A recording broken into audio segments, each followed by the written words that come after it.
বাংলাদেশে হাসিনা সরকার ক্ষমতাচ্যুত হওয়ার আগে ভারতীয় পণ্য বর্জনে ব্যাপক প্রচারণা দেখা গিয়েছিল।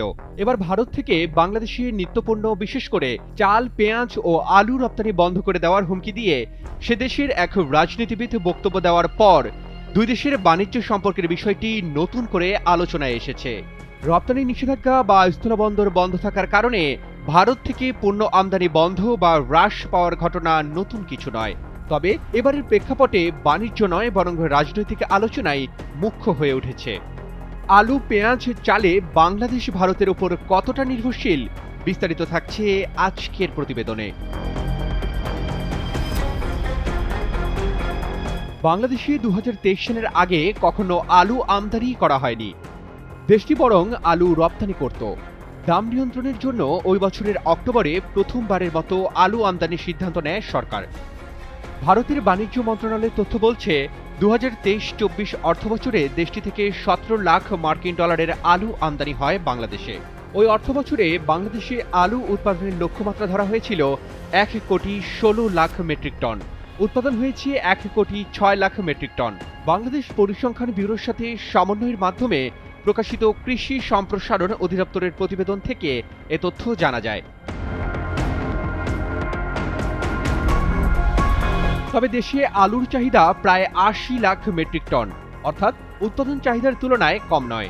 বাংলাদেশে কৃষি বিশ্ববিদ্যালয়ের কৃষি অর্থনীতি বিভাগের অধ্যাপক হাসনিন জাহানের মতে, আলু যেহেতু কোল্ড স্টোরেজে রাখা যায়, এই সুযোগটা ব্যবসায়ীরা কাজে লাগায় মজুত করে রাখে।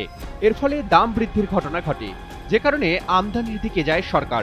আলু যদি সরাসরি বাজারে দিয়ে দিতে পারত কৃষক, অর্থাৎ সরবরাহ যদি স্বাভাবিক থাকত, আমদানি নির্ভরশীলতা কমানো যেত। 2023-24 অর্থবছরের জন্য 37 লাখ মেট্রিক টন পেঁয়াজ উৎপাদন লক্ষ্যমাত্রা নির্ধারণ করেছিল কৃষি সম্প্রসারণ অধিদপ্তর। সেই লক্ষ্যমাত্রার বিপরীতে প্রায় 38 লাখ মেট্রিক টন পেঁয়াজ উৎপাদিত হয়েছে এবছর। কিন্তু এবছরও ভারতের বাণিজ্য মন্ত্রণালয়ের পেঁয়াজ, রসুন জাতীয় পণ্যের রপ্তানির হিসাবে দেখা যাচ্ছে প্রতিবেশী বাংলাদেশে প্রায় 20 কোটি ডলারের পণ্য পাঠিয়েছে তারা। বাংলাদেশে বার্ষিক পেঁয়াজের চাহিদা 27 থেকে 28 লাখ টন। 2023 সালের ডিসেম্বরে গণমাধ্যমে দেওয়া এক সাক্ষাৎকারে এ তথ্য জানিয়েছিলেন মশলা গবেষণা কেন্দ্রের তৎকালীন প্রধান বৈজ্ঞানিক কর্মকর্তা শৈলেন্দ্রনাথ মজুমদার। মজুমদারের মতে, এর পুরোটাই দেশে উৎপাদিত পেঁয়াজ দিয়েই পূরণ করা সম্ভব। তবু কেন আমদানি করতে হয়? কৃষি অর্থনীতিবিদ হাসনিন জাহান বলেন, পেঁয়াজের বেলায় প্রজেকশন ঠিকমতো করা হয় না।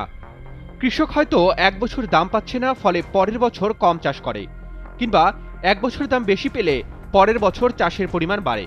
তথ্যের ঘাটতি না থাকলে এবং অভ্যন্তরীণ সরবরাহ ও বাজার ব্যবস্থা তদারকি ঠিকমতো করা গেলে আমদানি এড়ানো যেত বলে মনে করেন তিনি।